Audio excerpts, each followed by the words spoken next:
안녕하십니까. 저는 한글 킹게임스 성경 공부라는 카페를 다음에서 운영하고 있으며 성경 강의들과 특강들을 부정기적으로 강의해서 유튜브에 올리고 또 사이트를 통해서 같이 올리는 그러한 인터넷 사역을 하고 있습니다. 저를 강의를 들으시는 청취자층이 그렇게 넓지는 않지만 제가 지금 바라고 또 그렇게 돼야 한다고 믿고 있는 것은 이러한 강의를 성경대로 믿는 사람들을 통해서 이러한 진리의 지식을 전하는 성경 강의를 보다 많은 사람이 듣게 되기를 바라고, 또 그래서 제가 말하는 이러한 지식들이 일부 소수 사람의 그런 지식이 아니라 한국의 많은 크리스찬들에게 있어서 보편적으로 보급되는 그런 지식이 되기를 바라는 마음으로 제가 강의를 합니다. 오늘은 특강이라고 하겠는데 제목은 이렇게 붙였고 본문은 데살로니가 전서에서 보려고 합니다. 데살로니가 전서 4장 5장에서 본문을 취해서 잘 살펴보도록 하겠습니다.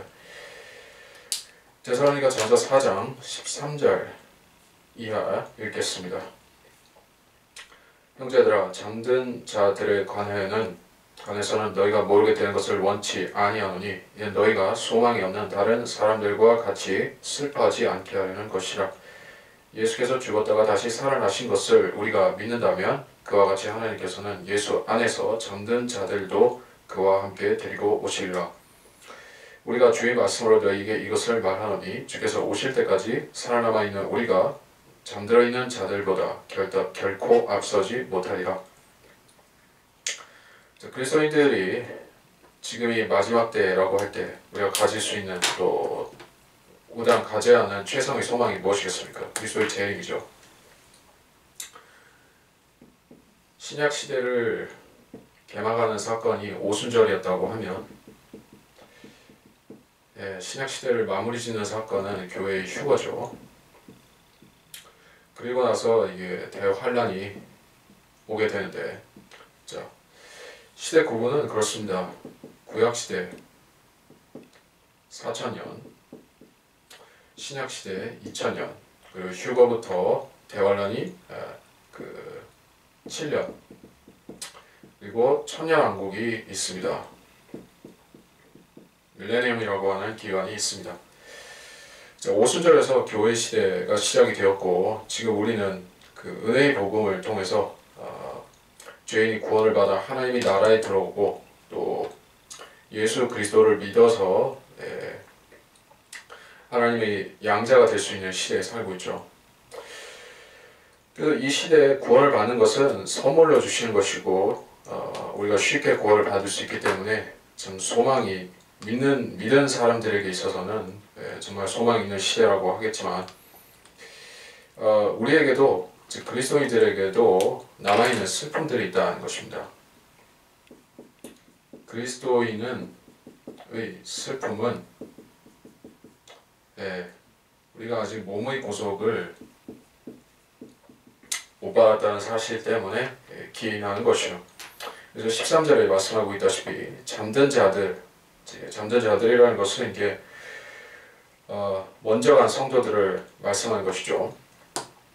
항상 사도 바울이 교회에 대해서 언급할 때는 잠든 자들, 아직 남아있는 자들 이렇게 층은 구분이 되지만 실제로 이들은 신분이 다른 것이 아니라 똑같이 예수를 믿어서 구원을 받고 먼저 죽어서 혼이 하늘나라로 가 있느냐 아니면 이 지상에 아직 남아있느냐 그 차이밖에 없다는 것입니다.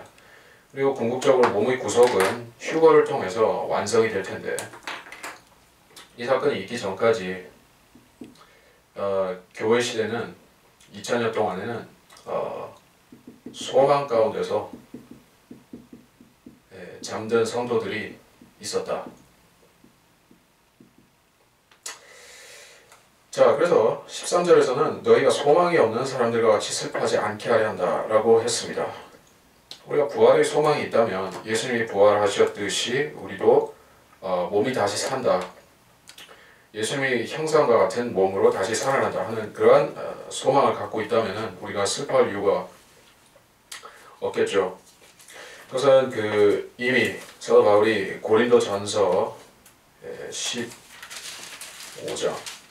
15장에서 말씀하셨던 부분인데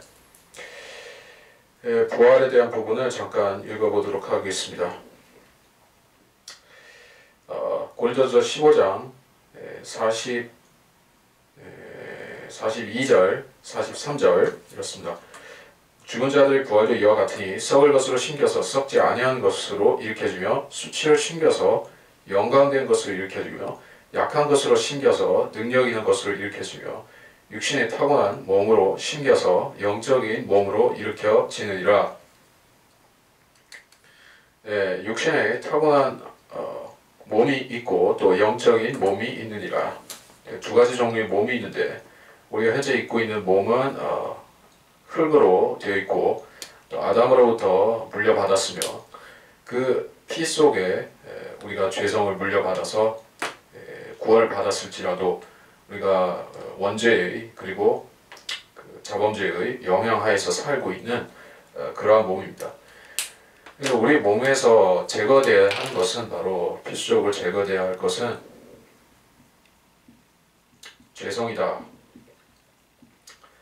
하나님께서는 죄성만을 제거하신 것이 아니라 하늘에 속한 몸, 즉 천사와 같은 몸으로 우리의 성질도 바꿔주려고 하신다 하는 얘기예요.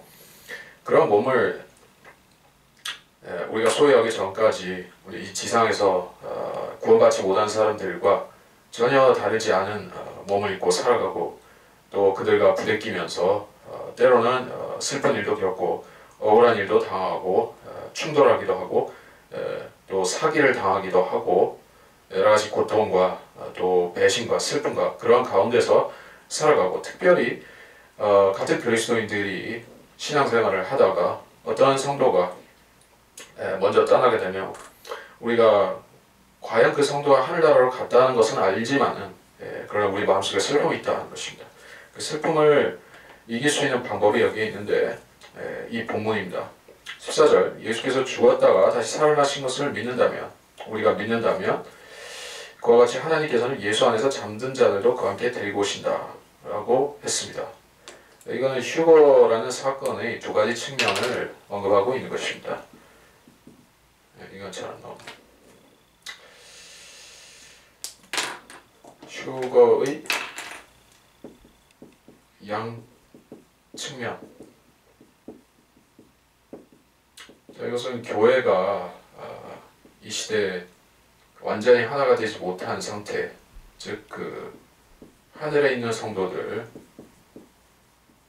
땅에 있는 성도들 그렇게 분리가 되어 있기 때문에 불가피하게 하나님께서 이 둘을 한 휴거를 통해서 합치셔야만 된다는 것입니다.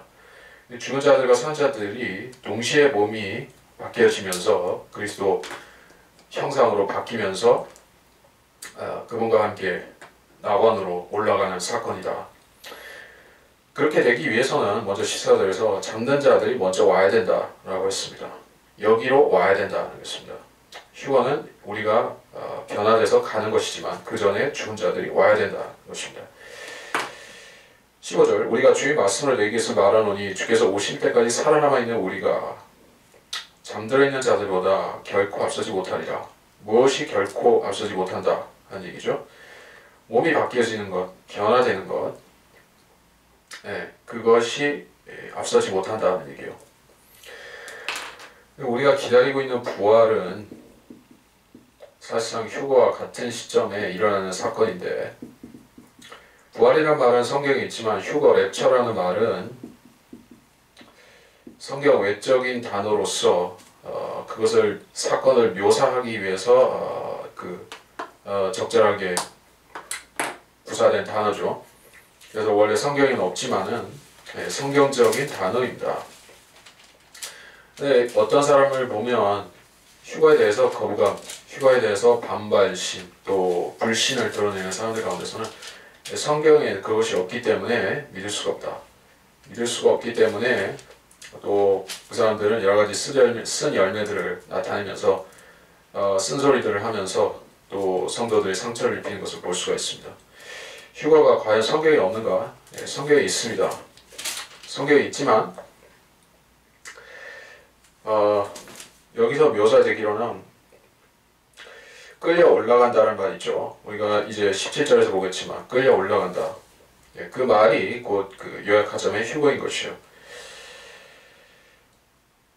16절에 주께서 호령과 천사장 음성과 하나님의 나팔 소리와 함께 하늘로부터 친히 내려오시리니 그러면 그리스도 안에서 죽은 자들이 먼저 일어나고 그리고 나서 살아남아 있는 우리도 공중에서 주와 만나기 위해 그들과 함께 구름 속으로 끌려 올라가리니 그리하여 우리가 영원히 주와 함께 있으리라.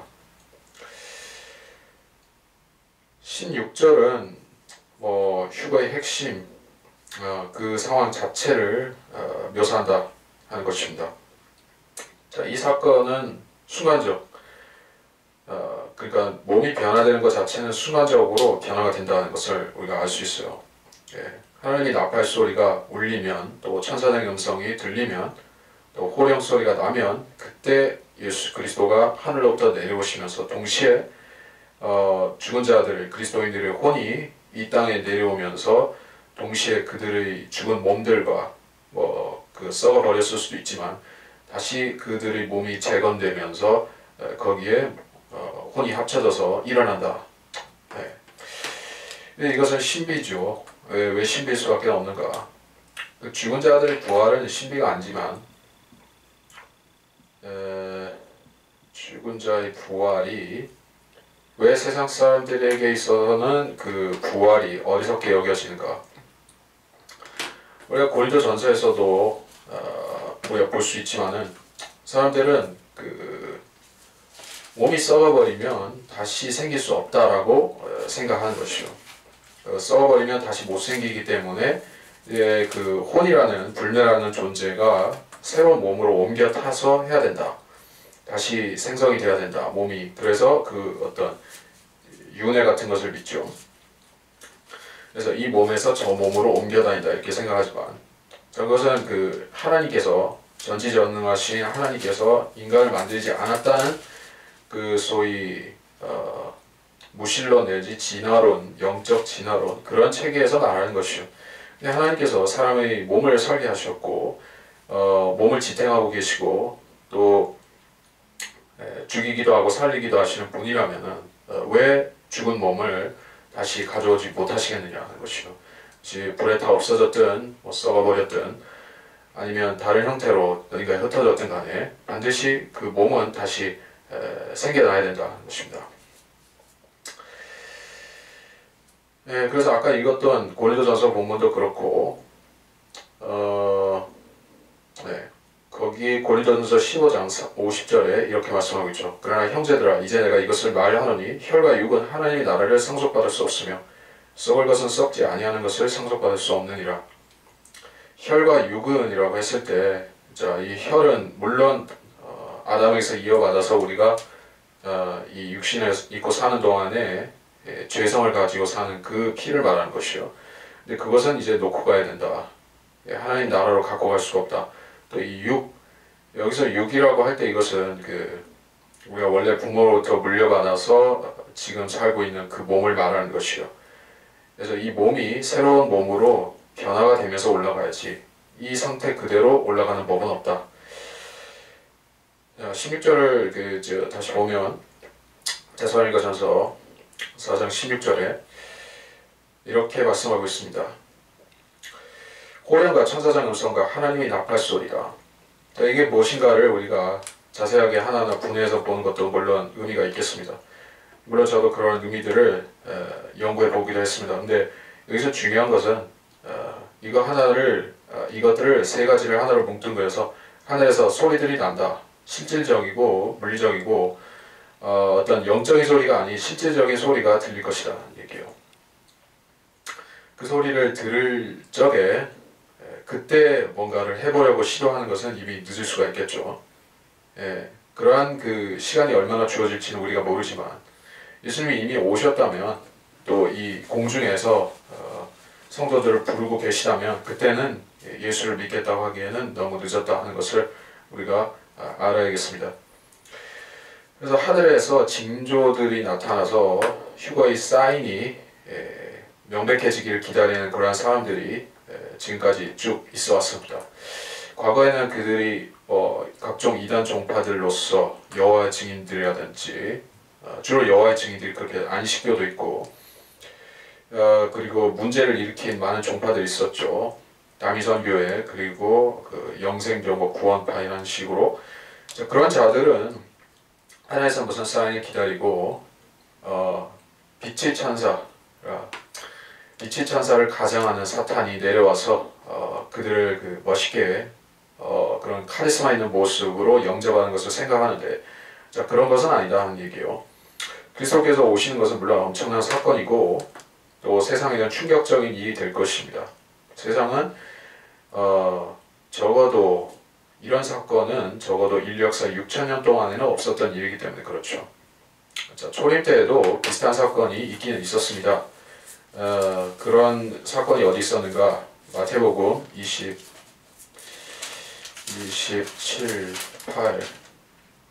27장입니다. 마태복음 27장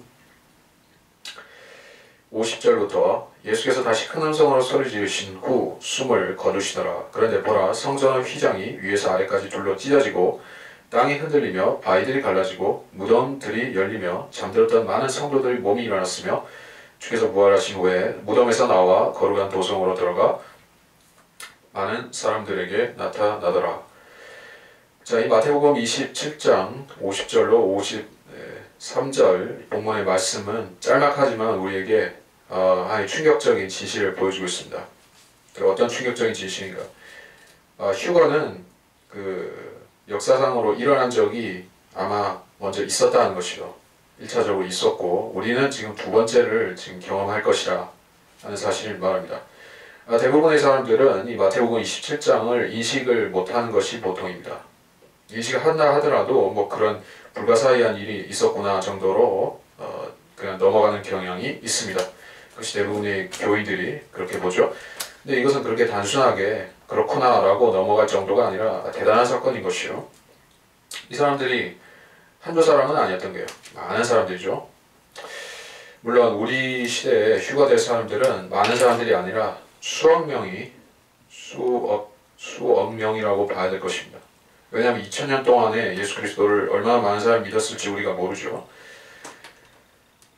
수억 명 이상일 수는 10억 명이 된다, 그 이상이 된다, 그건 모릅니다.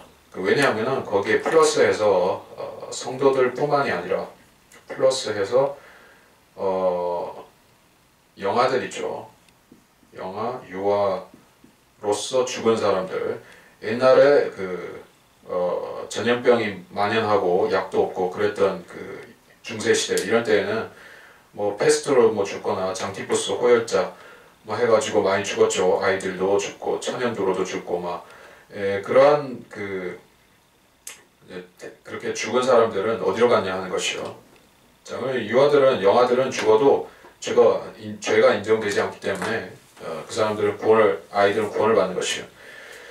그런 경우까지를 다 집어넣는다 치면 이 사람들이 같이 올지 영아들이 유아들이 같이 올지 어쩔지 그거는 100%는 모르는 것입니다. 사실 성도들만 올지 얘네들은 또 별도로서 어떻게 다른 분류로서 될지 그건 모르지만 하여튼 얘네들까지 같이 온다 치면 그러면 엄청난 숫자가 오지 않을까 하는 것이요.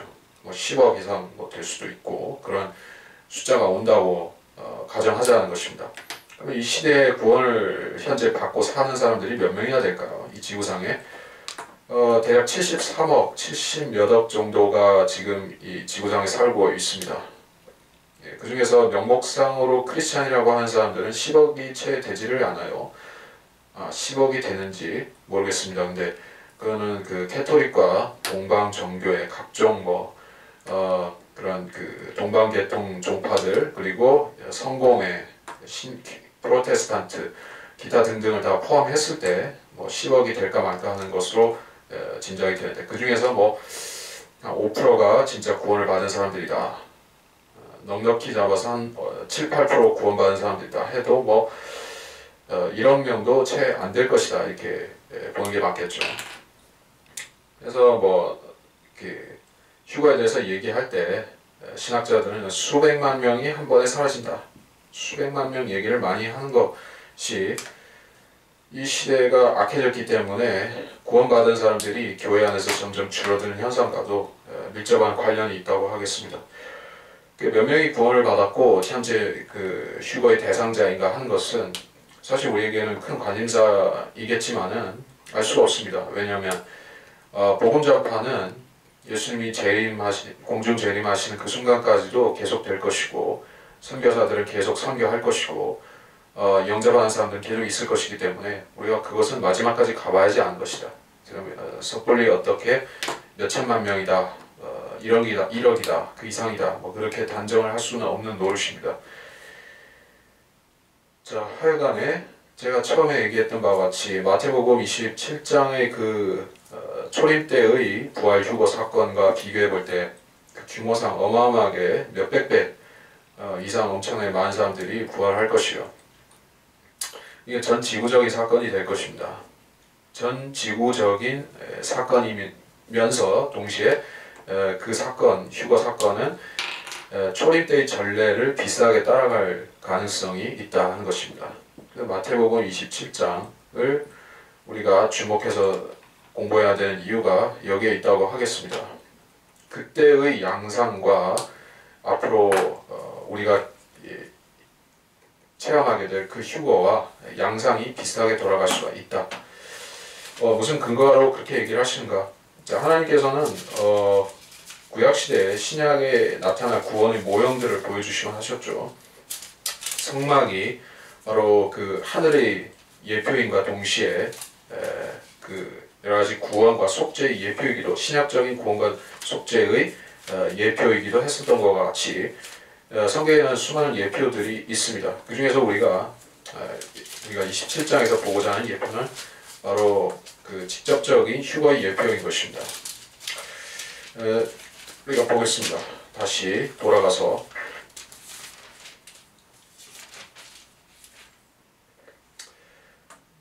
자, 일단 성전은 지금 없죠. 마태복음 27장 51절에 성전이 그때는 휘장이 찢어지고 지진이 나고 그렇게 됐었습니다.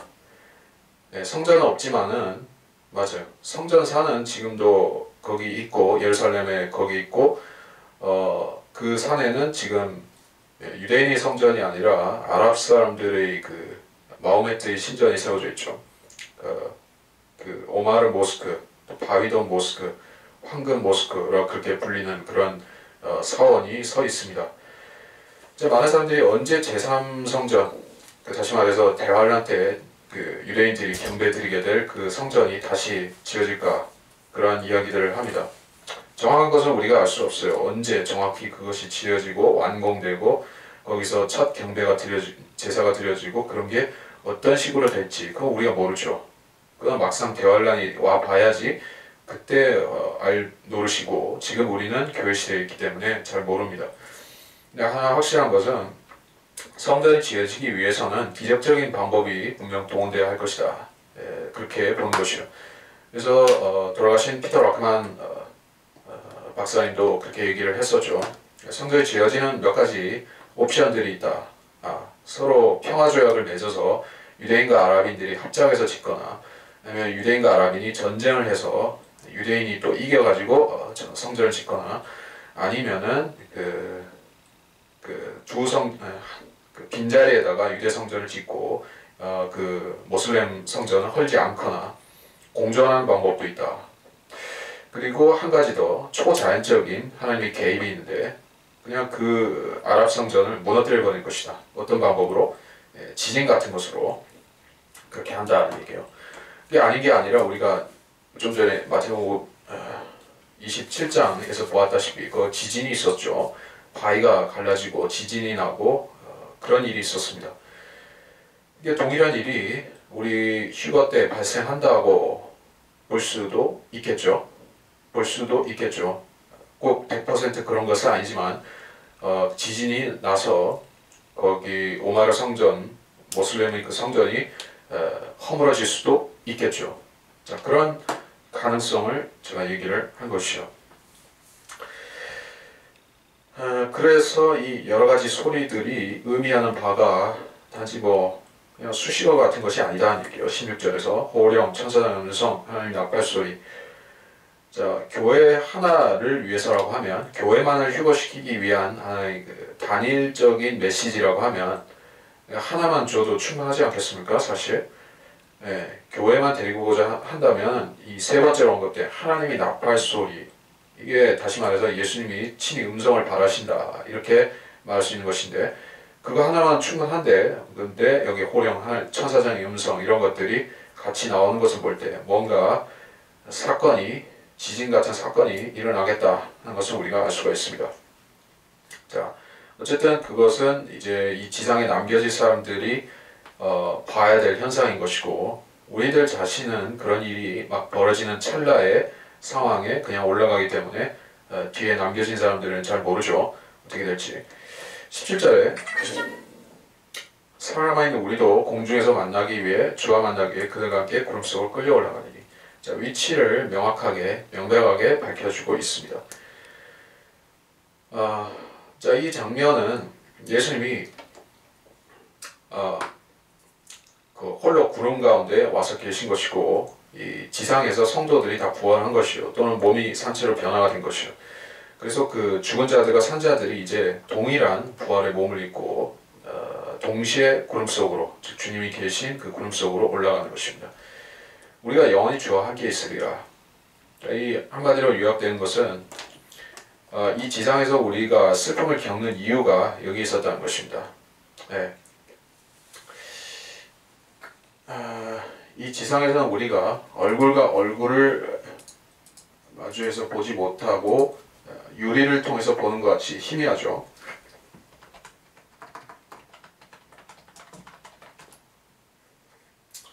고린도전서 13장 12절, 지금은 우리가 유리를 통해 희미하게 보나 그때는 얼굴과 얼굴을 마주볼 것이요, 지금은 내가 부분적으로 아나 그때는 내가 알려진 것처럼 알게 되리라. 무슨 말입니까? 이 지상에서 우리가 성경을 알아도 100% 모르죠. 항상 공부를 해도 항상 뭔가 미진한 것이 있습니다. 또 성령 충만해서, 또 성령 안에서 기도를 하고 여러 가지 일들을 한다 할지라도 그것이 100% 만족스럽지는 않습니다. 계속해서 우리 육신이 죄를 바라고, 죄 때문에 우리의 일을 좌절시키는 것이죠. 우리 가고자 하는 목표가, 면류관들을 받고자 하는 목표, 지상 과제를 지상에서 주님께서 주신 과제들을 수행하고자 하는 그러한 목표가 있음에도 계속해서 빗나가게 만든다. 자신에 대한 슬픔이 있다는 것입니다. 왜 나는 그리스도인이고 거듭났음에도 불구하고, 또 하나님과 교제하고 있음에도 계속해서 내가 하고자 하는 일을 망치는가, 그런 슬픔은 누구에게나 있다는 것입니다. 이제 우리가 그리스도와 함께 있게 되면, 예수님이 바로 눈앞에 있게 되면, 그때부터는 우리가 더 이상 육신으로 인해서 슬픔을 당할 필요가 없다는 것입니다. 죄로 인해서 슬퍼할 이유도 없게 된다. 그래서 18절, 그러므로 이러한 말로 서로 위로하라.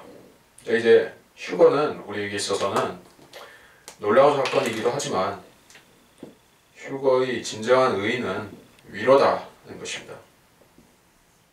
여러분이 휴거라는 교리를 성경에서 접할 때 첫 번째로 느끼는 감정은 위로, 평안함이어야만 됩니다.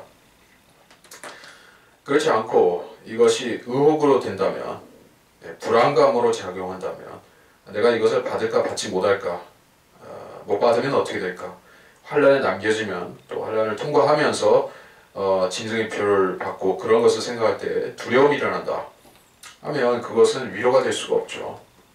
자, 사도 바울이 적절하게 잘 한마디로 압축해서 요약을 했습니다.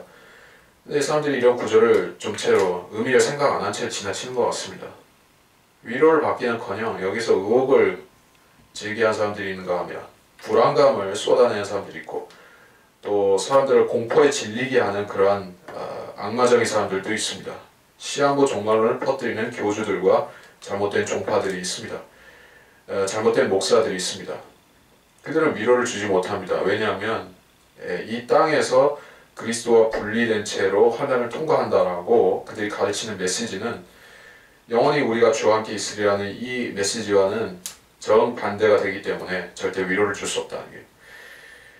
자, 이렇게 해서 우리가 4장을 잠깐 보았었는데, 이제 다시 5장으로 넘어가서 본격적인 메시지, 무엇이 잠을 자는 것인가, 영적인 잠을 누가 자고 있고 어디서 깨야 하는가 하는 것을 조금 말씀을 드리고 이번 본격적인 강의를 진행을 하겠습니다. 5장으로 가겠습니다. 5장 1절, 데살로니가전서 5장 1절. 그러나 형제들아 그 때와 시기에 관해서는 너희에게 쓸 필요가 없으니 이는 주의 날이 밤에 도둑같이 오리라는 것을 너희 자신이 정확히 알고 있기 때문이니라. 그들이 평안하다 안전하다고 말할 때에 아이된 여인에게 진통이 오듯 갑작스러운 멸망이 그들에게 임하리니 결코 피하지 못하리라. 그러나 형제들아 너희는 어둠에 있지 아니하니 그 날이 너희를 도둑같이 덮치지 못하리라. 너희는 모두 빛의 자녀들이며 낮의 자녀들이라. 우리는 밤이나 어둠에 속하지 아니하노라. 그러므로 우리는 다른 사람들과 같이 자지 말고 깨어있어 정신을 차리자. 이는 자는 자들은 밤에 자고 술 취하는 자들은 밤에 취하기 때문이라. 일단 여기까지 읽고, 자 5장 1절, 그때와 시기에 관해서는 쓸 필요가 없다. 이렇게 바울이 얘기를 했습니다. 자, 뭐라고 했습니까? 그때와 시기는 무슨 그때와 시기죠? 그때, 그 시기, 휴거죠. 여러분 이걸 아실 필요가 있는데, 휴거가 일어나면 그 다음에 대환란이 순차적으로 오고, 대환란이 끝나면 또 지상 재림이 오고 천년왕국이 시작되고, 자 그러한 타임라인들이 쭉 있습니다. 순차적으로 진행이 되는 것이죠. 근데 한 가지 분명히 알아야 되는 것은 있습니다. 휴거라는 사건, 신약교회가 휴거되는 그 사건이 있고 나서 곧바로 대환란이 시작되는지, 그러면 뭐 며칠에서 몇 달 정도의 갭이 있는지, 공백이 발생하는지, 그건 누구도 모릅니다. 아무도 모르는 것입니다. 성경에 그것에 관해서 별도로 언급된 대목이 없습니다.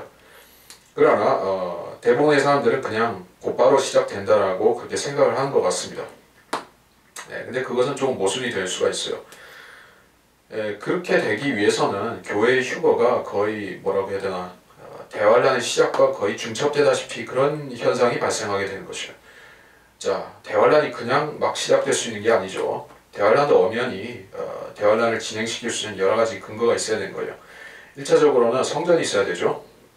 그리고 적그리스도가 이제 희말탄 자로서 계시록 6장 1절에서 등장하는 바와 같이 이제 등장을 해야 되죠. 자, 최소한 그 두 가지는 성립이 돼야지 대환란이 시작이 된다고 할 수가 있습니다. 7년을 말하는 거예요. 7년 대환란이 시작이 된다고 할 수가 있겠는데, 자, 교회가 휴거된 뒤에 0.1초 만에 대환란이 시작된다면은 적그리스도는 눈 깜짝할 사이에 짜잔 등장해야 되고, 성전은 눈 깜짝할 사이에 짜잔 지어져야 되고, 그거 말이 안 되죠 사실. 그래서 사람들은 이제 교회 시대 끝에 성전이 지어지기 시작할 것이다 라고 하는데, 그것은 좀 어폐가 있습니다. 그렇게 될 수가 없죠. 지금 지구상에 수억 명의 사람들이 예루살렘에 주목하고 있는데 언제 성전 지어지나, 저 유대인들 언제 성전 지을까 하는데, 그 성전 지으면 이제 사람들이 이제 대환란 시작된다고 난리를 칠 것이에요. 유튜브가 그런 메시지로 도배가 되겠죠. 여러분 유튜브에 온갖 종류의 종말론 그 메시지들이 뜨는 거 아실 것입니다. 사실 그 중에서 한 90%에서 95%는 사이비 종말론들이고, 검증이 필요한 것들은 좀 걸러내면 제대로 된 거는 1%도 채 안 될 것 같습니다. 2, 3%도 채 안 될 것 같아요. 정상적인 성경에 근거한 그런 메시지는 그런 정도밖에 없습니다. 근데 만일에 예루살렘의 성전이 이제 막 뚝딱뚝딱 지어지기 시작한다, 그러면 난리가 나는 것입니다. 유튜브가 그런 메시지로 완전 도배가 되겠죠. 시한부 종말론이 미친 듯이 극성을 부릴 것입니다. 그런 가운데 주님이 오시겠습니까? 아니면은 이런 5장에서 말씀하신 바와 같이 갑작스럽게 아무도 모르는 사이에 눈 깜짝할 사이에 오실까? 저는 당연히 성경 본문이 말씀하신 이런 정황이 더 타당하다고 생각을 한 것이요. 자, 그래서 제가 공백이 있을까, 갭이 있을까 휴거와 대환란 시작 사이에 그 갭이라는 것이 있을까라고 의문을 제기했지만 저는 있다라고 보는 것이요. 공백은 있다. 근데 이건 우리한테 중요한 게 아닙니다. 어차피 휴거가 된 다음에 이런 공백이 뭐 있을 것이기 때문에 우리하고 상관이 없죠.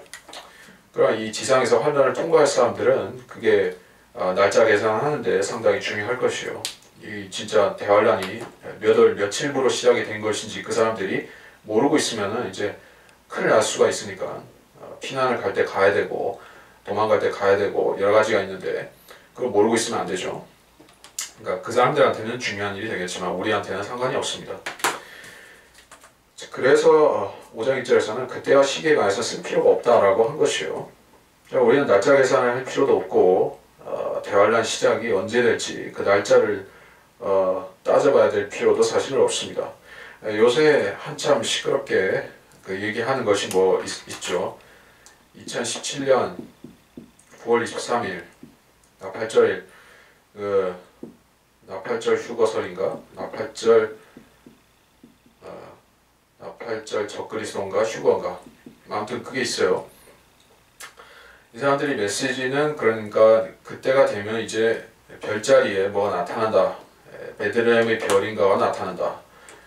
그리고 처녀 자리에 그 나타나는 형상이 계시록 12장하고 유사한 상황이 펼쳐진다. 그런 얘기를 합니다. 제가 그 얘기를 할 것은 아니죠. 왜냐면 그거는 그야말로 맞을 수도 있고 틀릴 수도 있고 별자리 예측이라는 것은 항상 그렇습니다. 우리가 조심해야 될 게 그거예요. 별자리 가지고 시대를 점치는 거 이거는 상당히 그 도박수인 것이에요. 2012년 종말론이 떠들썩했던 시절을 생각해 보시면 그렇죠. 그때도 그 별자리 얘기를 했었습니다. 달력이었죠. 그때는 마야의 달력 얘기를 하면서 2012년에 그 뭔가 일어난다. 근데 그 지나갔죠. 그리고 노스트라다무스도 별자리 가지고 예언들을 많이 했습니다. 근데 그것도 별로 실효성은 없었다는 얘기예요. 정확하게 맞는지 안 맞는지는 그 쓴 사람도 모르고 아무도 모릅니다. 자, 우리가 그게 중요한 게 아니라 사도 바울이 우리에게 가르치고 있고 우리가 중시하라고 하는 점은 이것이에요. 2절에서 또 2절 3절에서 우리에게 말씀하는 것은 갑작스럽게 오지만 우리는 그것을 인지하는 가운데에서 그 상황을 맞을 것이다. 깨어있는 성도들은 절대로 당혹스럽게 그날을 맞이하지 않을 것이다. 이런 위안을 주고 있습니다. 이거는 시한부 종말론을 염두에 둔 말은 아닙니다. 그런 말이 아니라 우리가 지금이다. 지금 대략 지금이다. 이제 때가 찼다. 이런 느낌을 갖고 우리가 성경대로 믿으면서 신앙생활을 하는 가운데 그런 평안함 가운데서 휴거를 받을 수가 있다 하는 것을 바울이 이야기한 것이요. 그러나 이 상황 자체는 급박하게 오기는 옵니다. 2절에 주의 날이 밤에 도둑같이 오리라 것을 너희 자신이 알고 있다. 그래서 밤이라고 했을 때 밤은 물론 시대적인 밤을 말씀하고 있는데 예수 그리스도가 이 지상에 계시지 않는 기간을 성경에서는 그 영적으로 밤이라고 부르고 있습니다. 이 점을 우리가 확인하기 위해서 한 가지 짚고 넘어갈 본문이 있는데 요한복음 1장이죠. 요한복음 1장 4절 5절 그분 안에 3절에서 5절 요한복음 1장 3절에서 5절 만물은 그에 의하여 지음받았으며 이미 지음받은 것 가운데 그거 없이 지어진 것은 아무것도 없더라. 그분 안에 생명이 있었으니 그 생명은 사람들의 빛이라. 그 빛이 어둠 속에 비치어도 어둠은 그것을 깨닫지 못하더라. 자, 빛이라고 했는데 빛은 하나님의 근본적인 속성이고 또 육신으로 이제 나타나실 때 예수 그리스도도 길이요 진리요 생명이면서 또 빛이기도 하신 것이다. 여기서 빛은 예수님을 말하는 것입니다. 그래서 여기서 사람들의 빛이라고 했죠. 사람들 가운데서 육신의 모양으로 하나님이 나타나셨는데 그것을 그 생명은 사람들의 빛이다 이렇게 정의를 내린 것입니다. 그리고 5절에서는 그 빛이 어둠 속에 빛이었다 이렇게 얘기를 하고 있어요. 어둠 속에 어둠은 밤이죠. 이 세상의 영적인 밤, 그 밤에 예수님이 오시니까 이제 영적으로 밝아졌다는 얘기예요. 그래서 주님께서는 그 천년왕국 때는 의 태양이 되시고 그 전에는 새벽별처럼 나타나신 것이요. 그 베들레헴의 별, 저 유명한 베들레헴의 별이 바로 예수님의 초림을 알리는 그러한 메신저 역할을 했었죠. 물론 그것은 천사로도 나타났지만은 하늘의 별도 뭐 같이 있었다고 볼 수도 있겠습니다. 베드로후서 잠깐 보겠습니다.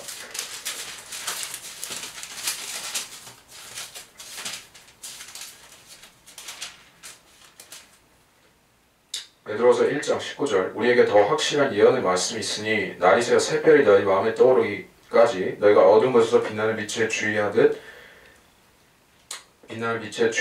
이 예언의 말씀에 주의하는 것이 잘 하는 것이니라. 성경을 얘기하다가 성경은 더 확실한 예언의 말씀이라고 하는 게 이 성경입니다. 66권의 하나님의 말씀, 이 성경이 우리한테 있는데 이 성경을 가지고 우리는 이 시대 분별을 하고 자기를 추스리고 또 교훈을 받고 할 수가 있는데, 자, 이 확실한 예언의 말씀인데 그것은 마치 뭐냐, 날이 새어 새별이 너의 마음에 떠오르기까지 어두운 곳에서 빛나는 빛에 주의하듯 한다. 그러니까 이 성경 속에 빛이 있다 이런 얘기를 한 거예요. 세상을 비추는 빛이고 우리 자신이 그 세상을 걸어 나갈 수 있는 그런 걸음을 옮길 수 있는 등불 빛이기도 하고, 또 더 밝은 빛이 우리한테 떠오르기 전까지 이 성경이 작은 빛으로서 우리를 인도할 것이다. 그런 얘기를 하고 있죠. 그래서 예수님은 빛이다, 새별이다.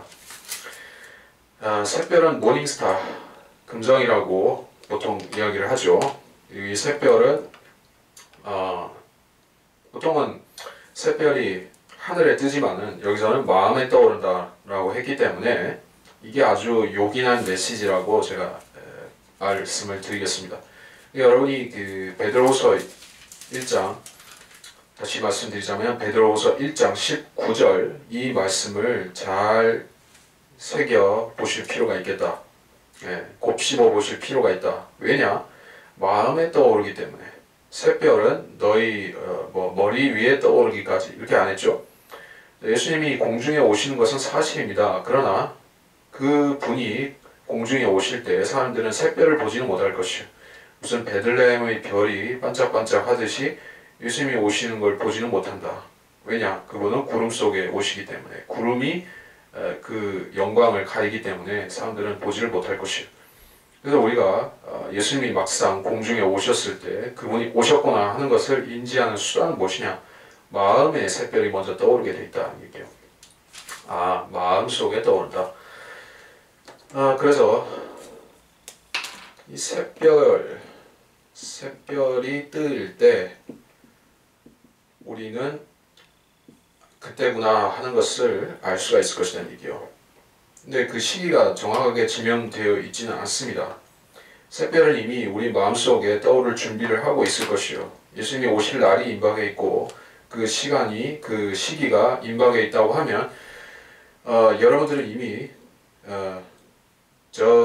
여러분의 마음속을 말하는 것이요. 마음속 지평선 저 너머에서 새별이 이제 떠오르기를 고대하면서 기다리는 그러한 입장으로 있어야 된다는 얘기예요. 마치 뭐냐면은 사람들이 이제 새해 1월 1일이 되면은 그 동해 바다 가서 정동진 같은 데 가서 이제 이 새해 첫 해가 뜨는 것을 보기 위해서 부푼 가슴을 안고 이제 기대감을 안고 이렇게 몇 시간 전부터 가서 앉아있는 형상으로, 마치 그리스도인들이 지금 그렇게 자기 마음속에 떠오르는 주님이라는 새별을 기다려야 된다 라는 얘기예요. 하늘을 쳐다보고 하늘에서 무엇이 뚝 떨어지지 않을까, 무슨 니비루 행성이 떨어지지 않을까, 플래닛 X가 떨어지지 않을까, 또는 베들레헴의 별이 떨어지지 않나, 이런 식으로 기대하라는 게 아니에요.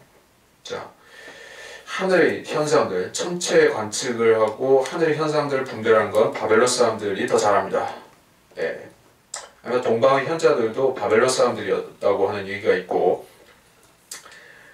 다니엘도 그렇지만은 그 다니엘이 그 별을 가지고 예언을 해서 그 다니엘서를 쓴 게 아니죠. 다니엘은 천사한테 직접 메시지를 받았습니다. 천사나 이 그리스도 주의 천사를 통해서 직접적으로 하나님 말씀을 못 받는 사람들, 즉 그 세상 죄인들이 별을 보고 점을 칩니다. 물론 유대인들도 별을 보고 그렇게 하긴 하지만은, 자, 별이라는 것은 어찌 간접적인 메시지라는 얘기요. 직접 메시지, 우리 마음속에 오는 어떤 평안함이나 확신이나 그런 것에는 별점이라는 것은, 별자리로 맞춘다는 것은 그렇게 정확한 것이 아닙니다. 이런 건 하나의 기정적인 사실로서 주어진 것이요. 2017년 9월 23일에 무엇이 일어날 수 있다 하는 것은 하나의 별자리 운행의 법칙상으로 주어진 것이지, 그게 우리 마음의 현상하고는 상관이 없죠. 예수님이 오실 때 우리 마음에 확신이 와야 된다는 얘기예요. 네, 그렇게 가르치는 사람은 제가 보지를 못했습니다. 대부분의 사람들은 하늘을 보고 무엇을 알려고 하고, 사회 현상을 보고 정치가 어떻게 돌아가는가, 세계 군사, 정치, 경제가 어떤 식으로 돌아가는가, 뭐 베리칩이 어떻게 되는 것인가, 뭐 이런 것을 가지고 시대 분별을 하고, 그 때가 가깝고 멀고 한 것을 그걸 가지고 그걸 가지고 감을 잡으려고 한다. 자, 그게 정확한 게 아니죠. 우리의 마음을 먼저 봐야 됩니다. 마음속에 우리 주님께서 이러한 확신, 5장 2절에 데살로니가전서 5장 2절의 확신을 우리에게 주실 것이다. 너희 자신이 정확하게 알고 있기 때문이라. 여러분 정확하게 알고 있습니까? 주의 날이 밤에 도둑같이 온다는 것을 여러분이 알고 있느냐 하는 것이요. 도둑같이 온다, 예고 없이 온다. 특히 도둑은 어떤 상태에 훔치러 오죠? 자, 도둑하고 강도하고 뭐가 차이점이 있죠? 도둑은 몰래 들어와서 몰래 훔쳐가고, 강도는 대놓고 들어와서 위협해가지고 뺏어가고. 자, 차이가 있죠. 도둑이라는 것은 물론 그 의미 자체가 부정적이긴 하지만은 도둑같이라고 얘기를 했지, 주님이 도둑으로서 온다 이렇게 그렇게 언급한 것은 아닙니다. 하지만 이 용어 자체에도 휴거의 속성이 나타나 있기는 합니다. 자, 주님께서는 그 성도들을 데려가시는 것이 합법적이죠. 합법적. 휴거는 뭐 도둑식으로 그렇게 얼렁뚱땅 되어지는 현상이 아니라, 주님께서 이제 교회를 합법적으로 자신의 신부로 데리고 가시는 것이요. 무슨 보쌈을 해가는 형식이 아닙니다. 근데 왜 도둑입니까? 이 도둑이라고 하는 것은 우리에게 해당되는 것이 아니라 세상 사람들의 입장에서는 도둑을 맞는 것이요. 자, 그리스도인들이 어떤 사람들입니까? 일반적으로 말해서 이 라오디케아 시대에는 뭐 그런 그리스도인의 독특함이라는 의미가 거의 존재하지를 않습니다. 뭐 그리스도인이 사기도 더 많이 치고 더 이상한 짓도 많이 하기 때문에 지금은 그렇지만, 과거 100년, 200년 전까지만 하더라도, 그때까지만 하더라도 그리스도인이라 했을 때는 그래도 세상적으로 말해서 신뢰할 수 있는 사람, 뭔가 선한 사람, 의로운 사람, 그런 이미지가 있었습니다. 정직한 사람, 그렇죠? 그러니까 그 사회에서 하나의 기둥이 되는 사람, 사회를 지탱하는 그런 중추가 되는 사람, 브레인이 되는 사람, 그게 그리스도인이었던 것이에요. 그리스도인들 가운데서 위대한 발명가들도 많았고, 의사들도 있고, 또 세상을 하나님의 뜻대로 움직였던 엘리자베스 아니지, 빅토리아 여왕이라든지 그 위대한 인물들이 있었죠. 근데 그건 지금 이미 다 흘러간 옛 노래가 되었지만은, 하여튼 지금은 안 그렇지만 과거엔 그랬던 얘기예요. 그래서 원래 그리스도인들이 사회를 움직이는 중추이기 때문에, 핵심이기 때문에, 브레인이기 때문에 이 사람들이 한 번에 사라지면 세상은 손실을 보는 것입니다. 안 그렇겠습니까? 가령 한국이라는 나라에서 인구의 한 5%만 어디로 갑자기 증발을 해버린다면, 그 5%의 사람들이, 수백만의 사람들이, 수백만이 맞습니까? 뭐 5%든 10%든 좋습니다. 뭐 수백만의 사람들이 이 한국이라는 사회에서 제일 성실하고, 제일 선량하고, 제일 정직하고, 또 제일 근면 성실한 그런 사회인들이었다고 하면 또 그 사람들이 유능한 행정가였다든지 기술자였다든지 그 교사였다든지 그러한 사람들이 일시에 다 증발해 버린다면 이제 사회는 엄청난 그 혼란과 충격을 겪을 수밖에 없겠죠. 또는 고위 공직자였다고 하면 자 그렇게 되면 도둑같이 와서 주님께서는 본의 아니게 이 세상에 스크래치를 남기고 가신 것이요. 세상은 손실을 입고 주님은 그 성도들을 여기서 빼가시는 것이기 때문에 그래서 도둑이라는 얘기요. 그래서 그날은 밤에 도둑같이 온다. 우리는 알고 있습니다. 주님께서는 그 일을 하실 것이기 때문에 우리 대비하고 있어야 된다. 근데 세상 사람들은 그리스도인들은 1000년 전에도 여기 이 땅에 있었고 500년 전에도 이 땅에서 뿌리박고 있었고 지금도 있고 그 사람들은 영원히 앞으로 계속 여기 있을 것이다. 이렇게 생각하지만 절대 아니다. 3절 그들이 평안하다 안전하다 말할 때 아이웬 여인에게 진통이 오듯 갑작스러운 멸망이 그들에게 임하리니 결코 피하지 못하리라. Peace and safety 평안하다 안전하다. 자, 이 말을 제일 많이 쓰는 데가 어디죠? 그 UN 그 Security Council UN 안전보장 이사회에서 제일 많이 쓴 것이죠. 지상의 평화를 위해서 일하는 사람들이 평화, 안전. 자, 이것은 그 특히 북쪽의 핵무기라는 또 그 로켓이라는 그러한 그 불더미를 머리 위에 이고 사는 그러한 한국 사람들의 입장에서는 참 절실한 말이 아닐 수가 없습니다. 근데 사람들이 그렇게 절실하게 느끼는 것 같지는 않습니다. 왜냐하면 한국이라는 나라도 이제 반세기 가까운 전쟁이 없는 시기를 거쳐가는 동안에 평화 안전이라는 현 상태대로의 평화 안전에 매우 익숙해져 있기 때문에 별로 그렇게 소중하게 여기는 것 같지가 않고 의뢰 전쟁은 어차피 안 날 것 이렇게 생각하는 것 같습니다. 자 하여간에 그들이 평안하다 안전하다 그렇게 말할 때에라고 했습니다.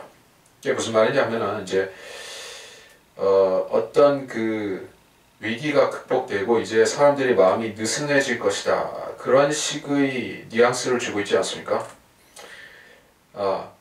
이렇게 말하기 전에 무슨 전쟁이 일어난다는 얘기가 아니라 위기가 있었을 것이라는 얘기요. 가령 한반도에 이제 핵 위기가 한 차례 광풍이 지나갔죠. 물론 완전히 지나간 것은 아니지만은 계속 열려진 그 상태에 있지만은 오픈된 상태에 있지만은 일단은 그 최악의 위기 국면은 지나간 것이다 이렇게 생각들을 하고 있습니다. 그리고 나서 이제 유엔에서 뭔가 또 대책들을 내놓고 회담들을 하고 그렇게 하면 사람들은 이제 평안하다 안전하다고 말할지 모릅니다. 그러니까 한반도만 그런 것이 아니라 이 지구상에는 정리되어야 될 여러 가지 그런 그 분쟁 지역들이 있죠. 대표적인 것이 이스라엘, 팔레스타인. 두 번째가 지금 이라크, 시리아 그쪽에 있는 아이시스와 관련된 분쟁들. 그 외에 자잘한 지역적인 분쟁들이 있지만은 세계 정세를 크게 뒤흔들 만한 그런 거대 분쟁은 사실 이스라엘과 그 주변 나라의 분쟁, 그 정도가 대형 분쟁이라고 하겠습니다. 근데 그것이 이제 한반도의 운명하고 사실 좀 엮여가 있습니다. 뭐냐면 이제 한반도에 그 반이스라엘적인 세력이 바로 북한이죠. 그래서 그 북한이 이제 핵을 개발하고 또 로켓을 개발함을 통해서 이스라엘에 대해서도 그 위협이 같이 증가하고 있는 것입니다. 왜냐하면 이 북한이 개발하고 그 퍼뜨리고자 하는 확산시키고자 하는 그 대량살상 무기 체계가 바로 중동 나라들이 군침을 흘리고 있는 것이기도 하기 때문에 만약 그것이 이란이라든지 시리아라든지 또는 하마스, 팔레스타인 무장 정파라든지 또는 그 헤즈볼라, 그 시리아와 레바논 쪽에 있는 헤즈볼라 그쪽에 넘어간다고 하면 이제 시리아는 지금 분쟁으로 인해서 나라가 제대로 꼴이 아니지만은 거기에 있는 테러 조직들은 전혀 세가 줄어든 게 아닙니다. 아이시스만 있는 게 아니라 거기는 헤즈볼라, 하마스, 팔레스타인이나 하마스 이런 세력들이 이스라엘을 전복시키기 위해서 계속 그 도발을 하고 있는 상황인 것입니다. 그 자들이 지금 이스라엘에 대해서 그렇게 함부로 못하는 이유는 그 자들이 어떤 대량살상 수단이 없기 때문에 그 자들한테 북한으로부터의 핵무기가 공급이 된다, 또 로켓이 들어간다 하면 이제 상황이 완전히 편리하게 달라질 수가 있는 것이죠. 그렇게 안 되게 하기 위해서 지금 미국이 앞장서고 또 이스라엘도 여러 가지 걱정, 우려를 토로하면서 유엔을 통해서 압박을 넣고 있지만 제대로 안 되고 있죠. 근데 이게 어느 날 딱 그 기적적으로 풀려버린다고 하면 평안하다, 안전하다고 말하면서 사람들이 이제 축배를 들고자 할 것이요. 그때 무엇이 오는가 하면 아이벤 여인에게 진통이 오듯 갑작스런 멸망이 임한다 이렇게 얘기를 하고 있습니다. 자, 이것은 휴거가 있기 직전의 시대적인 그 배경 상황을 딱 이야기하고 있는 것이요. 바로 그 직전의 시대적인 상황이 이렇다는 얘기예요. 이것은 특정 연도의 특정 시기를 말하는 것입니다. 그러한 일이 일어나는 상황이 있을 때 그때 바로 휴거가 일어난다는 것이요. 자, 제가 방금 전에 대입시켜 봤듯이 한반도의 위기, 이스라엘의 위기, 이것이 동시 타결된다. 어떤 그 천재적인 정치 지도자는 또 유엔의 힘에 의해서 그렇게 해결이 된다고 하면 여러분 어떨 것 같습니까? 사람들이 이제 뭐 수십 년 전부터 우리의 소원은 통일 노래를 불렀지만 정말 통일이 될 거라고 그렇게 확신을 해설하기보다 이제 전쟁이 무서워서 그렇게 했지만 진짜로 통일이 가까워오고 피도 눈물도 없을 것 같았던 저 북한의 공산당도 이제 무기를 내놓고 하면 사람들이 이제 환호하겠죠. 이스라엘의 입장에서는 그 자기들을 이제 철천지 원수로 하는 그 아랍인들이 이제 화해하자고 하면 또 그런 동일한 느낌을 가질 것이요. 그래서 그것이 바로 평안하다, 안전하다 할 때 상황인 것입니다. 그때 무엇이 옵니까? 아이벤 여인에게 진통이 오듯 갑작스런 멸망이 이렇게 온다라고 했습니다. 그래서 우리가 주목해야 될 것은 아이벤 여인에게 진통이 온다 하는 부분과 갑작스런 멸망이라는 그것이요. 물론 여기서 그들은 우리들을 거듭난 사람들하고는 상관이 없는 서양 사람들입니다. 요한계시록 12장을 보게 되면 계시록 12장 2절 아이를 뵌 그 여인이 산고로 울부짖으며 출산하려 함으로 아파하더라. 1절부터 봤어야 했는데 1절 다시 12장 1절 계시록 12장 1절 하늘에 큰 이적이 나타났으니 한 여인이 해로 옷 입었고 다른 그녀의 발 밑에 있으며 머리에는 12별이 있는 멸관을 썼는데 아이를 뵌 그 여인이 산고로 울부짖으며 출산하려 함으로 아파하였더라. 이게 아파하고 출산하려 한다. 출산이 해산날이 임박했다. 근데 그 여인은 여기서 말씀하는 여인은 하늘에 나타났다 이렇게 얘기를 하고 있어요. 하늘에 나타났다고 했으니까 이게 하늘에 나타났으니까는 이 지금 그런 설을 제기한 사람들은 이 처녀 자리, 사자 자리 뭐 이런 얘기를 거기서 착안해가지고 그 아이디어를 가지고 하는 것이에요. 저는 그게 뭐 true다, false다 그 뭐 단정을 내리겠다는 게 아니라 그렇다는 얘기예요. 하여간에 그게 그러한 천체상의 처녀 자리, 사자 자리의 이벤트가 올해 9월경에 있을 것이다. 그런 얘기를 하는 것 같습니다. 그리고 지금 현재 한반도의 위기는 진행 중이고 이스라엘도 만만치 않은 위기가 계속 진행 중이고 또 도널드 트럼프가 예루살렘에 대사관 이전하고 유대인들에게 권리를 보장해준다. 무슨 권리를 보장해주냐면 이제 예루살렘에 아무거나 자기 유대인들이 짓고 싶은 거 지을 수 있는 것, 특히 성전 그 지을 수 있는 권리를 미국이 서포트를 해줄 것이냐, 그런 것에 대해서 유대인들이 아주 관심이 많다는 얘기예요. 뭐 예루살렘에 미국 대사관 옮긴다는 게 단지 대사관 옮긴다는 그 하나의 의미만 있겠습니까? 미국 대사관이 거기에 들어간다는 얘기는 이제 아랍인들이 예루살렘을 함부로 못 건드린다는 얘기도 될 수가 있죠. 왜냐하면 그 미국 대사관을 건들게 되면은 미국이 참전하기 때문에. 다시 말해서 미국 대사관이 예루살렘에 들어간다는 것은 그 주한 미군이 한국에서 북한의 남침을 막는 그런 소위 말해 임계철선 역할을 하는 것과 비슷한 작용을 할 수가 있다는 얘기예요. 그래서 유대인들이 그 일을 위해서 성전 재건을 위해서 대사관을 옮기려고 그렇게 한 것 같습니다.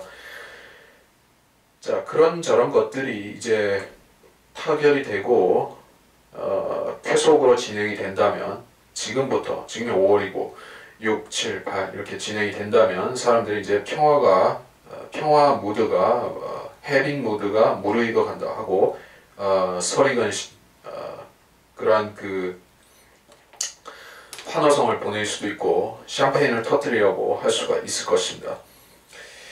그러니까 2차 대전 이래로 인류가 지금까지 절대 해결을 못하고 있는 몇 가지 이슈 중에 하나가 중동 평화죠. 어떻게 하면 그 중동 평화를 제대로 해볼까? 그렇게 해서 이 미국의 역대 대통령들이 다 골머리를 쌓고 뭐 오슬로 평화회담, 무슨 평화회담 해가지고 계속 했지만은 잘 안 되고 있죠.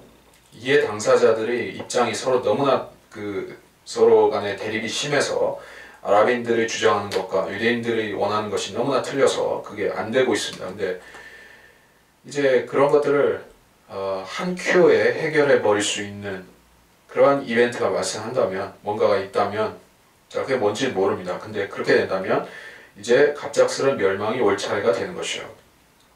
그것이 전체 이벤트라고 하면 그 시기가 될 수 있겠죠. 4절 그러나 형제들아 너희는 어둠이 있지 아니하니 그 날이 너희를 도둑같이 덮치지 못하리라.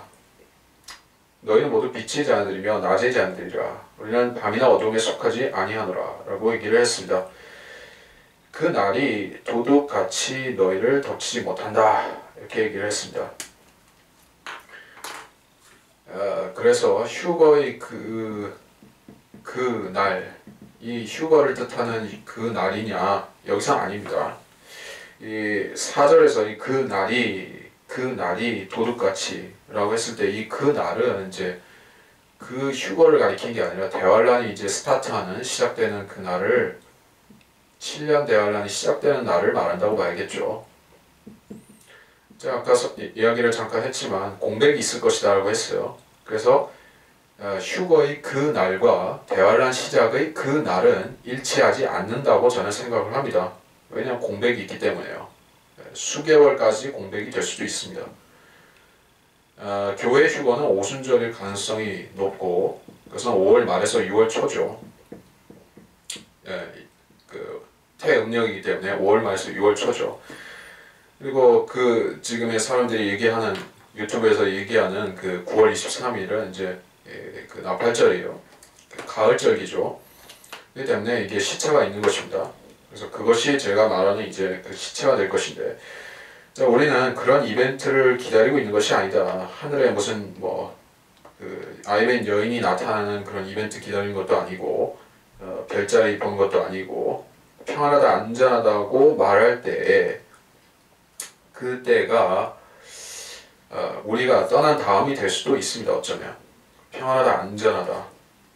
네. 그리스도인들이 있었기 때문에 사실 이 땅에서 종교 통합이 안 되고 있었던 부분이 있죠. 교회 통합. 자, 교회가 휴거될 때 그 이후에 기독교 통합이 일어날 것이다 라고 보는 것은 자연스러운 수순이라고 보고 있습니다. 뭐냐면 교회 통합이 안 되고 있는 핵심적인 사유가 성경대로 믿는 사람들이 활동하기 때문입니다. 로마 카톨릭의 실체를 밝히는 세력은 많이 있습니다. 그러나 그 자들이 계시록의 창녀 교회이고 마귀 사탄의 신부인 가짜 교회라는 것을 담대하게 증거한 사람들은 소수의 성경대로 믿는 사람들이고 그들이 전하는 메시지를 통해서 세상 사람들이 경각심을 가집니다. 근데 우리가 즉 그 성경대로 믿는 사람들이 교회의 휴거됨과 함께 우리도 다 올라가기 때문에 그러면 이제 세상에 대해서 교회 통합의 위험성을 경고할 사람은 이제 없을 것이요. 찬성했던 사람들만 있을 것이기 때문에 이제 로마 캐톨릭 교회는 휴거를 기점으로 해서 교회 통합을 순식간에 달성할 것이다. 그 교회 통합이 이루어지면서 평안하다 안전하다고 하는 이 사건이 이 시대적 상황이 또 이어질 것이라는 얘기예요.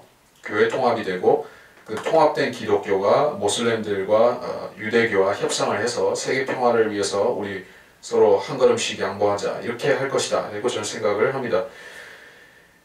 그러니까 이 2절에서 3절, 4절 이런 상황들은 우리가 떠난 다음에 그렇게 된다는 얘기예요.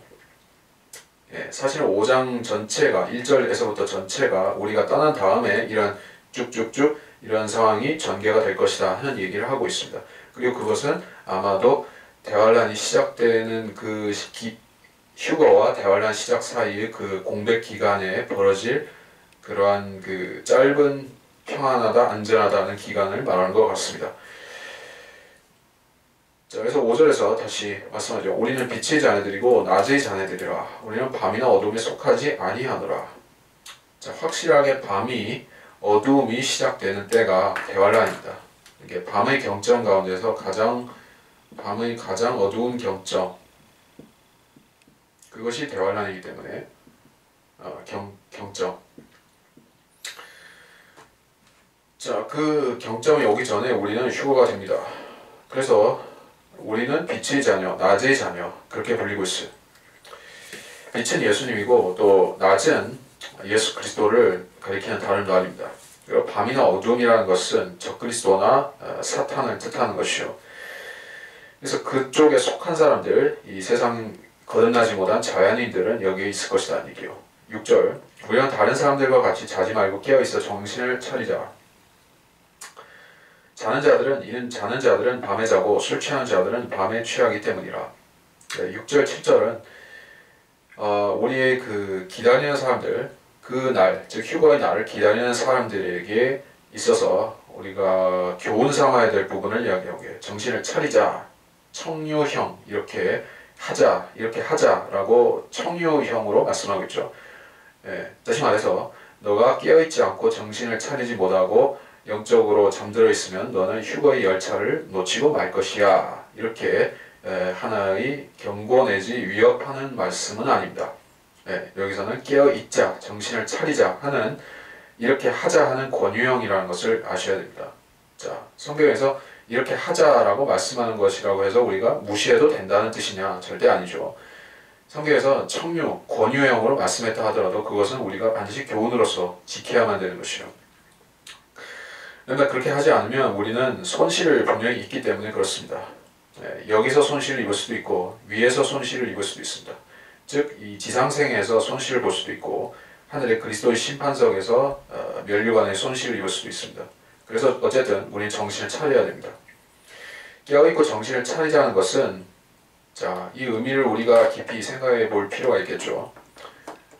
기초적인 것은 짚고 넘어가자면 이것은 물론 물리적으로 잠을 자지 말자, 각성제를 먹고 밤에도 깨어있자, 주님이 몇 시에 오실지 모르니까 각성제 먹고 밤에도 잠자지 말자, 올빼미처럼 깨어있자, 그런 뜻은 물론 당연히 아닌 것입니다. 그것은 절대 될 수가 없고, 그래서 깨어있어 정신을 차리자는 것은 우리의 마음을 말하는 것이요. 마음이 잠들면 그 사람은 눈을 뜨고 있어도 잠든 것이다 얘기를 제가 말씀을 드리고자 합니다. 자, 지금 2016년에 한국의 그리스도인들과 2017년에 한국의 그리스도인들은 영적인 자세에 있어서 무슨 차이가 지금 벌어졌을까요? 2016년에는 사람들이 그 시대가 급격하게 바뀌어진다 하는 것을 그렇게 믿지를 않았습니다. 앞으로 세상이 좀 더 안정적으로 갈 수 있을 것이다. 좀 더 안정적으로 가기 위해서 그 미국 대선 같은 경우에는 트럼프보다는 힐러리를 사람들은 지지를 했고 세상이 더 안정적으로 되기를 원했습니다. 근데 어떤 음모론가들은 반대로 주장하기도 했지만 대부분의 세상의 추세는 안정적으로 가기 위해서는 이래야 된다 했었는데 하나님께서 상황을 모두 뒤집어 엎어 놓으셨습니다. 어떻게 엎어 버리셨습니까? 미국은 이제 충격적인 트럼프라는 하나의 정계의 이단화가 등장을 하고 또 한국에 있어서는 이제 보수 정치의 발판이었던 박근혜 전 대통령이 이제 충격적으로 이제 거의 정변식으로 쫓겨나고 쿠데타식으로 거의 쫓겨나고 그러한 사태들이 벌어졌습니다. 자, 그래서 사람들이 이제 혼란에 빠진 것이요. 혼란에 빠지고 정신적, 영적, 도덕적으로 아노미 상태에 빠졌다. 이게 정의감, 진실, 분별력 이런 거 대신에 이제 혼란스러우니까는 먹고 마시는데 더 치중한다든지 이제 레크레이션, 오락, 뭐 생활에 취한다 이렇게 말할 수가 있겠죠. 그래서 다른 사람들 같이 자지 말자는 것은 세상 사람들이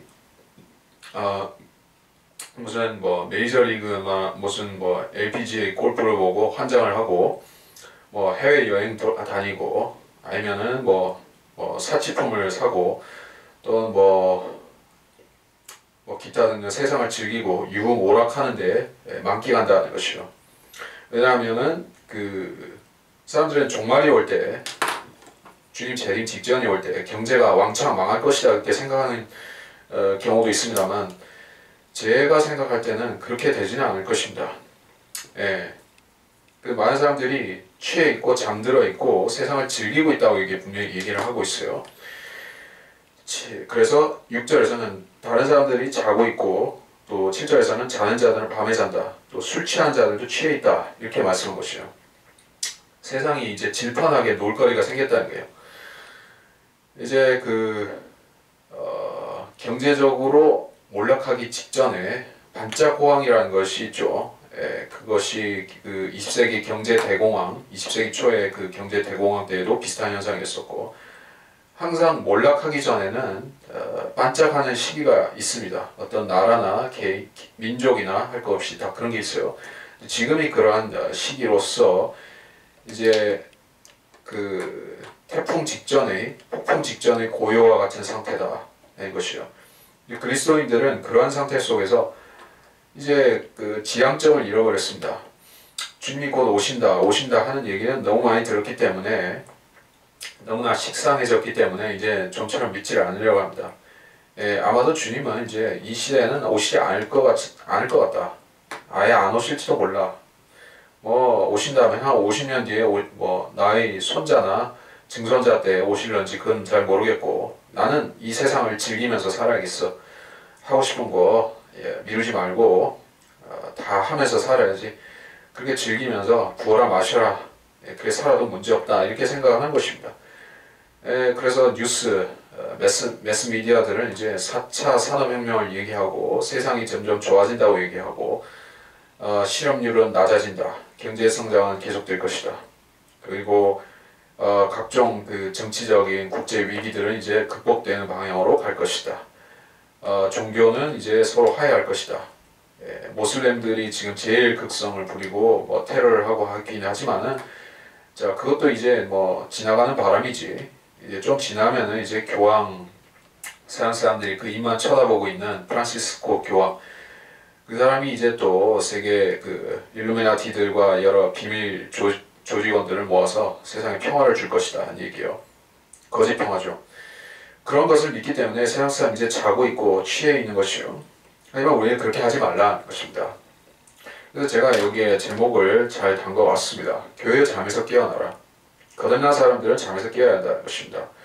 너무 많은 사람들이 시대 분별을 자기가 한다고 생각하면서도 잠을 자고 있어요. 주님이 가까이 오셨다고 생각할지라도 잠을 자고 있을 수가 있습니다. 우리가 깨어있다면 뭔가 생명 반응을 보이고 액션을 취하고 주님을 위해서 뭔가를 부단히 하고 있어야만 되고요. 우리가 손에서 주님의 시키시는 일을 놓아버리고 말하자면 방임 상태로 멍하니 있다고 하면 그것은 우리가 자고 있는 것이에요. 잠이라는 것은 뭐 다음날의 노동을 위해서 필요한 부분이긴 하지만 여기서 말씀하는 잠이라는 것은 여기서 밤에 잔다고 했을 때 이 밤에 자는 것은 그 노동자들의 단잠, 꿀잠 그런 그 필수적인 의미의 잠을 말하는 것이 아닙니다. 이 시대가 밤임에도 불구하고 또 사람들은 밤에는 마땅히 자야 함에도 불구하고 세상 사람들은 자연인들은 밤에 자고 밤에 흥청망청 살아야 됨에도 불구하고 우리는 이 밤에 사람들이 자는 것을 보면서도 우리는 깨어있는 것이요.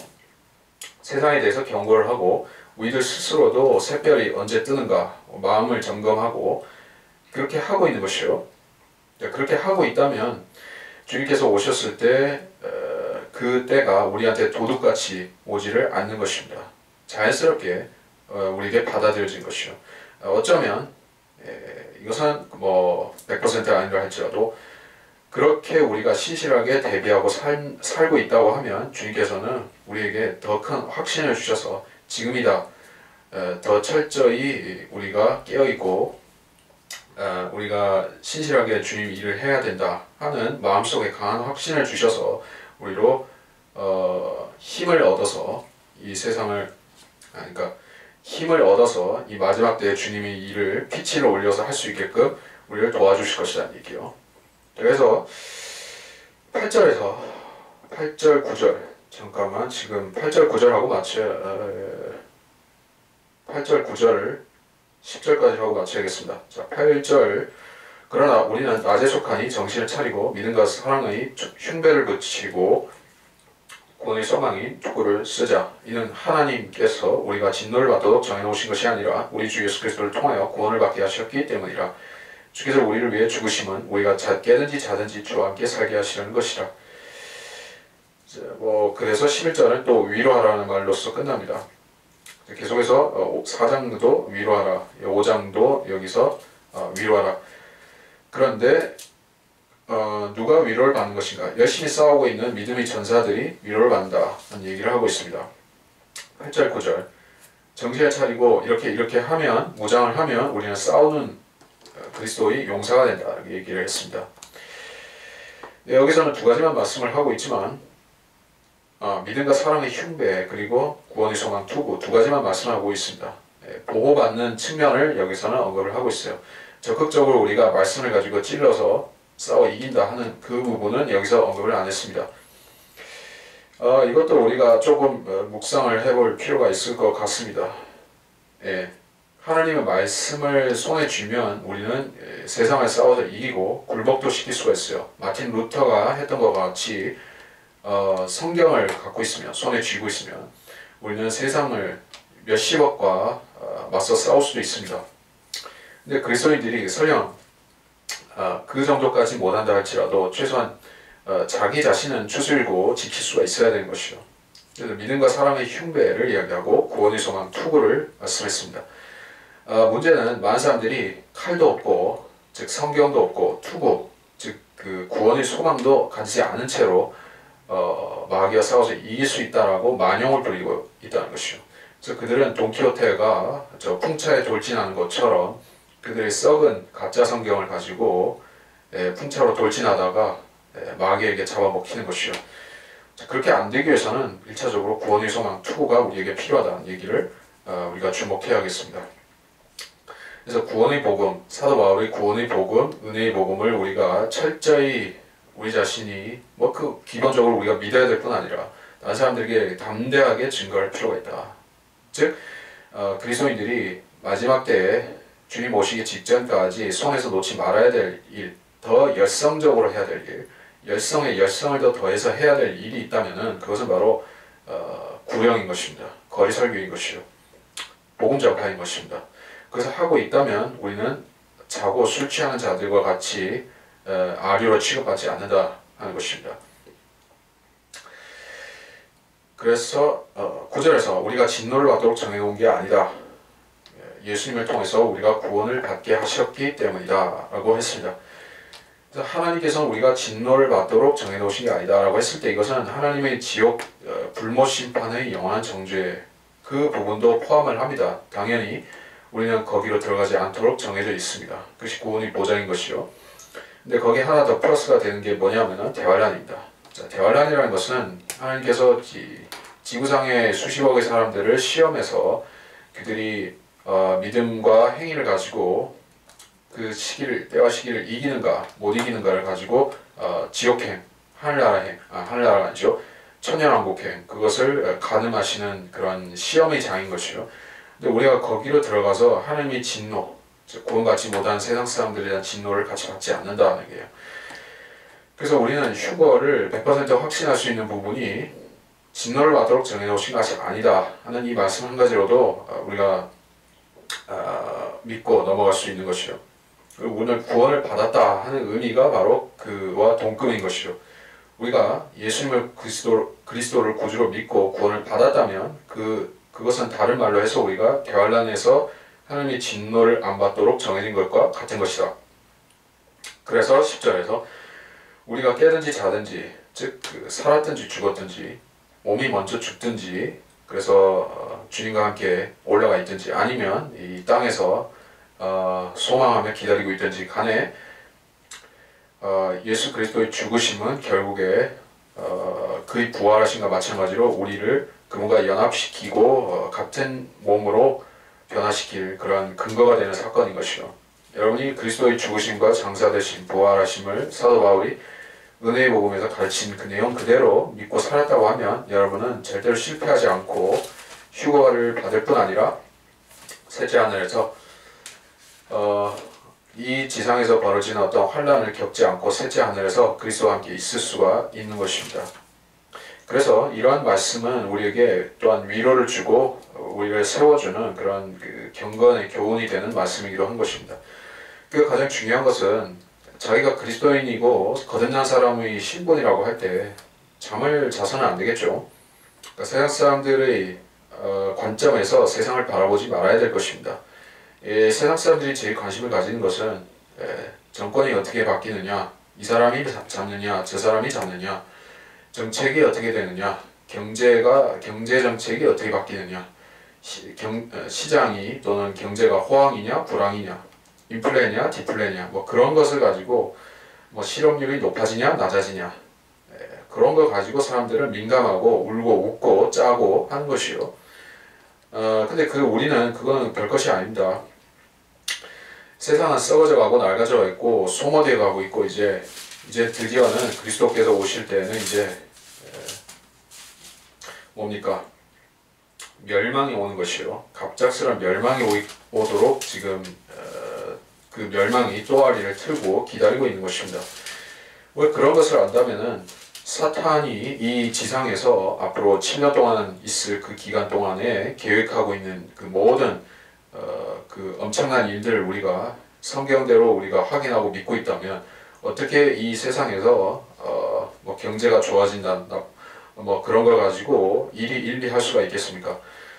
대통령이 누가 되고 뭐 대통령이 무엇이 되고 그런 것이 우리에게 중요한 것이 아닙니다. 누가 되고 누가 탄핵되고 뭐 그런 것은 지나가는 바람일 뿐인 것이죠. 하나님께서는 지금 이 시대를 접어버리실 때가 거의 되고 이제 찼습니다. 그래서 우리에게 요구되는 것은 끝까지 신실하고 이제까지 신실하게 못 살았다면 지금이라도 회개하고 신실하게 사는 믿음의 결단을 하는 그 한 가지가 남아있는 것이죠. 자, 그것조차 없다고 하면 휴거를 기다린다고 하는 자격이 있겠습니까? 그야말로 이제 세상 사람들 틈에서 비참하게 잠들어서 누워있는 그런 거짓꼬라지 행세를 하고 있는 것밖에는 안 되고 그리스도인답지 못한 패잔배인 것이요. 그렇게 안 되도록 우리는 영적인 잠에서 깨어 있어야 되고 또 헐벗고 또 그 믿음 없는 사람들 그런 라오디케아인들 사이에서 우리가 믿음을 변절시키지 말아야 되는 것입니다. 다시 말해 세상 풍조로부터 우리가 성대를 해야 되는 것이요. 그래서 이번 시간에 주제와 관련해서 데살로니가 전서 4장과 5장의 일부를 살펴보았습니다. 이번 특강은 여기서 마치겠습니다.